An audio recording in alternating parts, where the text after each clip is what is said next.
एक लीला आती है कि एक बार ठाकुर जी से रूठ गई किशोरी जी। ठाकुर जी बोले आप रूठ क्यों गई? बोले नीली नीली मणि आप जो पहन करके आए हो, इसमें एक गोपी का चित्र दिखाई दे रहा है मुझको। ये कौन है? हमसे हूँ रूप गुण सुंदर, ये तो हमसे भी ज्यादा सुंदर है। इसके नेत्र तो देखो कितने प्यारे नेत्र हैं इसके। ठाकुर जी की मणि देख करके श्री जी कह रही हैं, इसकी मुस्कान तो देखो, पता नहीं कहां से तुम्हारे चक्कर में पड़ गई काले कलूटे, ये देखो कितनी प्यारी है। कौन है ये? इसके बारे में मुझे बताओ। मान करके रूठ करके बैठ गई। इतने में ललिता जी आई, किशोरी जी की सखी। ठाकुर जी से बोली, कहा भयो आज श्री जी नाराज क्यों हैं? ठाकुर जी मुस्कुरा के बोले हम एक मणि पहन करके आए हैं, उस मणि में राधा रानी को अपना ही प्रतिबिंब दिख रहा है, और अपनी प्रतिबिंब को देख के कह रही है ये कौन है? ये हमसे भी ज्यादा सुंदर है, ये इतनी हंस क्यों रही है, इसकी आंख इतनी सुंदर क्यों है, ये तुम्हारे चक्कर में कहां से पड़ गई? इस बात से मान करके बैठी। इतनी भोली है राधा रानी। तो राधा रानी मान करती है, पर एक दिन किशोरी जी ठाकुर जी से बोली कि आज आप मान करो। ठाकुर जी बोले नहीं आप ही करो, हमसे मत करवाओ। श्री जी बोली नहीं आप रोज मनाते हो हमको, हम आज मनाएंगे आपको, आप मान करो। ठाकुर जी बोले रहने दो ना, आप बड़ी कोमल हो, कहां तक मनाओगी हमको? नहीं नहीं नहीं हम मनाएंगे आपको, आप मान करो। ठाकुर जी बोले देख लो हम कर लेंगे, फिर बोले नहीं करो। सोई ठाकुर जी ने मान कर लिया। ठाकुर जी रूठ के बैठ गए श्री जी से। अब श्री जी ठाकुर जी को मना रहे हैं, कभी ठाकुर जी की मनपसंद वस्तु बना के लावे, कभी ठाकुर जी का मनपसंद राग गा के सुनावे, कभी ठाकुर जी को नृत्य करके दिखावे, कभी ठाकुर जी के सामने उनका मनपसंद श्रृंगार करके आवे। सब प्रकार से श्री जी ने मनाने का प्रयास किया, लेकिन ठाकुर जी नहीं माने। और मान लीला का ये नियम है कि सूर्यास्त तक मना सको तो मना लो, सूर्यास्त के बाद मान खत्म हो जाएगा। यदि मान में मना लिया तो मनाने वाला जीत जाएगा, और यदि मान सूर्यास्त तक नहीं मना पाए तो इसने मान किया वो जीत जाएगा। कैसा प्रेम है। सूर्यास्त हो गया महाराज, सूर्यास्त होके श्री जी आके बगल में बैठ गए, बोले ठीक है हम हार गए, अब मान छोड़ दो। लेकिन ठाकुर जी बिना कुछ बोले मान में ही चले गए। श्री जी बोली ये नियम नहीं है, सूर्यास्त के बाद मान खत्म करना होता है, आप तो मान में ही जा रहे हो। ठाकुर जी कुछ नहीं बोले, चले गए नंद भवन। श्री जी को रात भर नींद नहीं आई, बोले कि ऐसा कैसा मान किया कि रात में बात भी नहीं करके गए। दूसरे दिन फिर ठाकुर जी गौचारण के लिए आए, श्री जी आई, ठाकुर जी अब भी मान में ही बैठे थे। श्री जी बोली देखो ये बहुत ज्यादा हो रहा है, आप कल से मान करके बैठो, रात में बात भी नहीं करके गए और अभी भी मान कर रहे हो। फिर श्री जी मनाने लगी, ठाकुर जी फिर नहीं माने और रात में फिर बिना बात किए चले गए। 2 दिन हो गए, अब तो श्री जी से सहन नहीं हुआ, इतनी व्याकुल हो गई श्री जी। कल तीसरा दिन है, कल अंतिम प्रयास करूंगी, यदि नहीं माने तो मैं यमुना जी में जल समाधि ले लूंगी।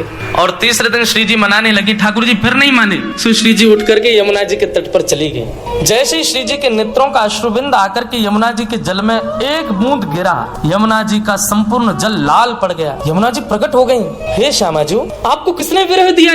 इतनी वेदना आपके हृदय में हो रही है, अभी आपके अश्रुबिंद का ताप इतना था, इतना ताप तो हमारे भैया यमराज नहीं देते किसी को नरक में, जितना ताप में आप हो इस वक्त। आप बताइए तो सही किसने दिया आपको ये? श्री जी थोड़े भाव में बोली तुम्हारे श्याम सुंदर मान करके बैठे 3 दिन हो गए, रिझ ही नहीं रहे। यमुना जी बोली हाँ श्री जी को श्रम करा रहे, रुको मैं बताऊं इन्हें। तो यमुना जी गई महाराज, और ठाकुर जी जैसी पीताम्बरी, ठाकुर जी जैसा श्रृंगार, ठाकुर जी जैसा मुकुट, ठाकुर जी जैसे बिल्कुल कानों में कुंडल, ठाकुर जी जैसे बिल्कुल डिट्टो कड़ूला, ठाकुर जी जैसी वंशी, ठाकुर जी जैसा श्रृंगार। और श्रृंगार करके जैसे ही यमुना जी आई, श्री जी देख कर अरे श्याम सुंदर आप मान गए? यमुना जी बोली हम श्याम सुंदर नहीं है, हम यमुना जी हैं। अरे आप तो बिल्कुल श्याम सुंदर जैसी लग रही हो, आपकी महक भी बिल्कुल श्याम सुंदर, बोली भी श्याम सुंदर, चाल ढाल सब श्याम सुंदर। बोले यार श्याम सुंदर ने अपने रूप पे, अपनी वाणी पे, अपने कटाक्ष नेत्रन से पूरी गोपीन को कष्ट दे रखो, या श्याम सुंदर को यही के रूप से कष्ट दूंगी मैं। आप यहीं बैठी रही हो राधा रानी, मैं अभी जाऊं। और यमुना जी श्याम सुंदर का रूप धारण करके बिल्कुल वैसी बाकी चाल, वैसी अदा, वैसे ही सब, जैसे ठाकुर जी चलते हैं, जैसे ठाकुर जी बैठते हैं, बिल्कुल वही अदा श्री यमुना जी जा रही हैं। ठाकुर जी मान करके बैठे हैं। सोई बगल से यमुना जी निकलने लगे, नूपुरों की आवाज जैसे छमछम आई, तो ठाकुर जी बोले ये तो हमारे नूपुरन की आवाज है, हम तो यहीं बैठे, ये आवाज कहां से आ रही है? और जैसे ही ठाकुर जी ने पीछे देखा, श्याम सुंदर विचरण कर रहे हैं। ठाकुर जी बोले जे कौन है? ठाकुर जी गए, ओ भैया कौन हो भैया तुम? यमुना जी बोली हम श्याम सुंदर। ठाकुर जी बोले श्याम सुंदर तो हम हैं। बोले तुम नकली भेलू पियाओ, असली हम हैं। बोले ऐसे कैसे, तुम पे वंशी बजानी आवे? देखो मैं वंशी बजा के दिखाऊं। ठाकुर जी ने वंशी बजाई, उससे बढ़िया यमुना जी ने बजा दी। बोले मेरे पास काली कमली, तुम्हारे पास है? यमुना जी ने अपनी काली कमली दिखा दी। सब प्रकार से ठाकुर जी अपनी वस्तु दिखावे और यमुना जी उसको प्रस्तुत करें। बोले अब कैसे सिद्ध हो कि असली श्याम सुंदर कौन है? यमुना जी बोली मैं एक टेर बजाऊंगा, यदि मेरी टेर सुन के राधा रानी बगल में आके खड़ी है गई तो समझो वही असली श्याम सुंदर, जाके बगल में किशोरी जी आके खड़ी हूँ।